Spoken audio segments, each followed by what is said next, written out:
Hello friends, आज पढ़ेंगे हम क्लास 9th। टॉपिक है हमारा संख्या पद्धति, जिसमें हमने डिफिनीशनों का अध्ययन किया है।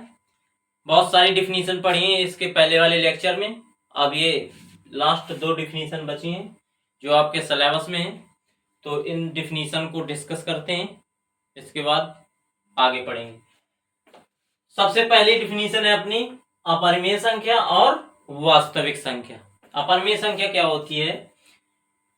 जिन संख्याओं को P/Q के रूप में ना लिखा जा सके उन्हें अपरिमेय संख्या कहते हैं। जैसे पाई, √2, √3, -√3, -√5 etc. और भी हो सकते हैं।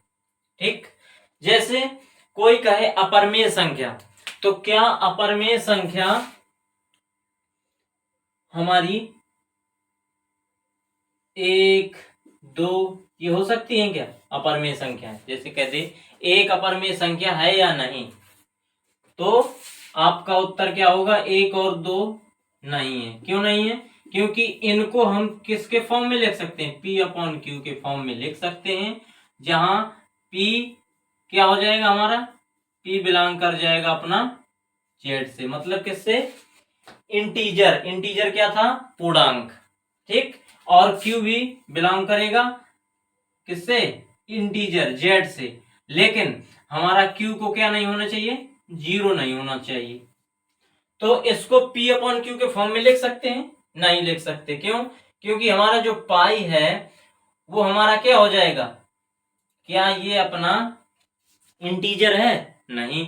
इंटीजर तो हमारे क्या होते हैं? इंटीजर को बोलते हैं पूर्णांक। क्या होते हैं पूर्णांक? -∞ से लेकर -1, 0, 1, 2 डॉट डॉट कहां तक? इंफिनिटी। कौन सी इंफिनिटी? Plus infinity.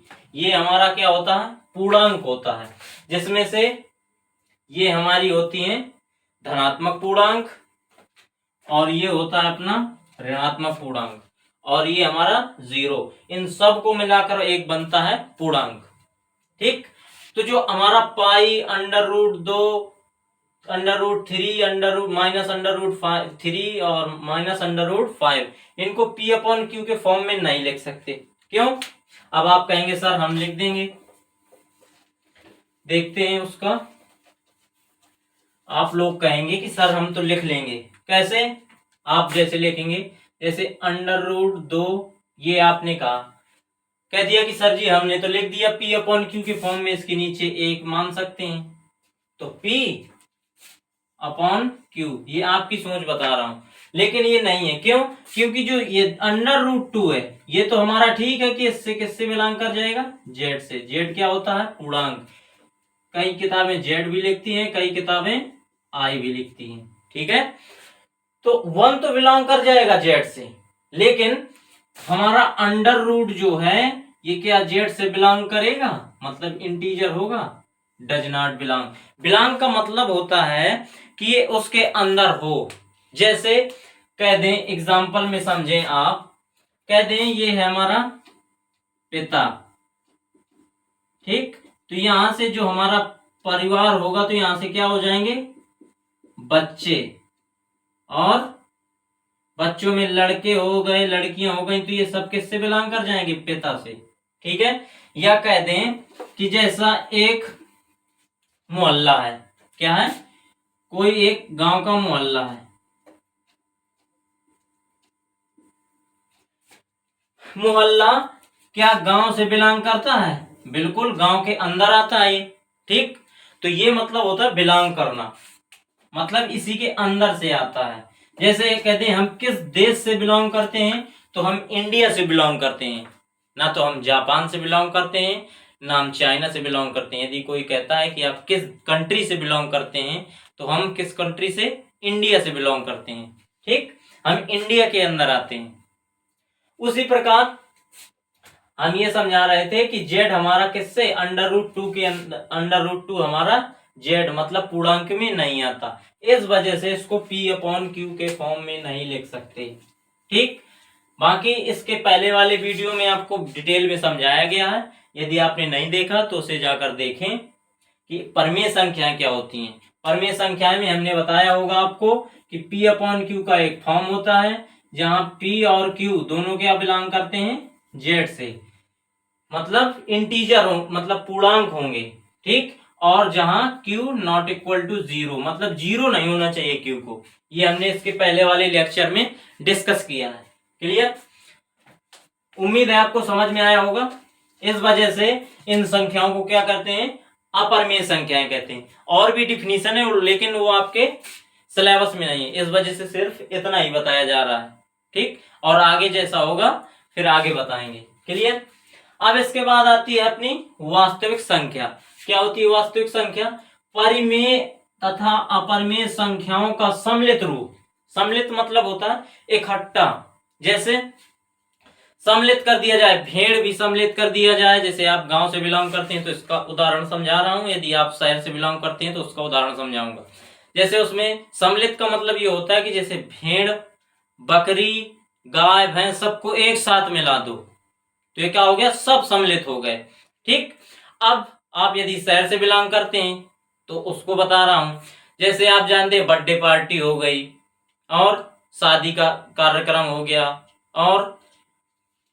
और भी छोटी छोटी पार्टियां हैं, उनको सबको एक साथ मिला दें, मतलब अलग अलग ना करके एक साथ कर दें सब, तो वो हो गया हमारा सम्मिलित, ठीक।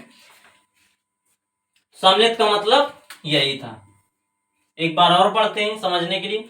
परिमेय तथा अपरिमेय संख्याओं का सम्मिलित रूप वास्तविक संख्याएं कहलाता है या कहलाती है, ठीक है, या कहलाती हैं। वास्तविक संख्याएं क्या होती हैं? 1, -1, -2, 0, ये सभी संख्याएं जो लिखी हैं क्या है, वास्तविक संख्याएं। इसकी एक डिफिनीशन और होती है कि इसे, पहले ये दिखाई दे रहे हैं, इसे R से, कैपिटल R से प्रकट करते हैं।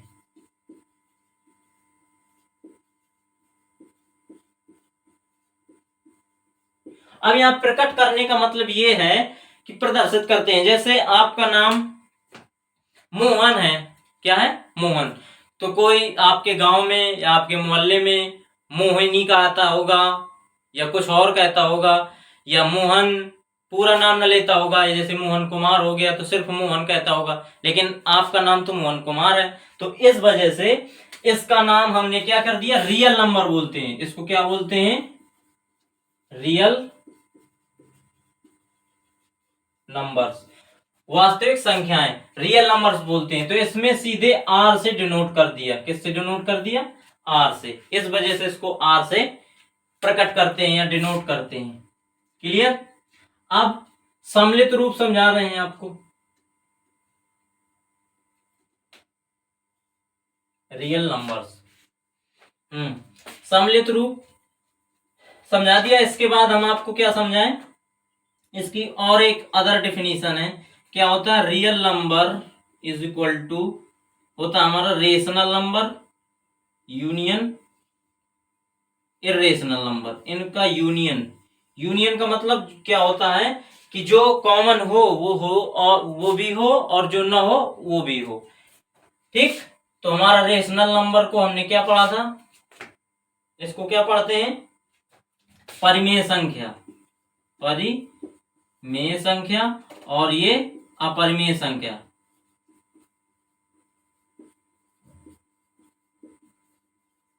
ये अपरिमेय संख्या होती है, ठीक है। दोनों का यदि यूनियन ले लें, आपने यूनियन हालांकि पढ़ा नहीं है अभी, यूनियन ले लें तो हमारा क्या हो जाता है, पूरा रियल नंबर बन जाता है, ठीक। ये 11 का है, बता दिया आपको नॉलेज के लिए, बाकी आप इतना समझें, ठीक। सो फ्रेंड्स, उम्मीद है आपको लेक्चर समझ में आया होगा। यदि लेक्चर समझ में आया हो तो शेयर करें, कमेंट करें। Thank you.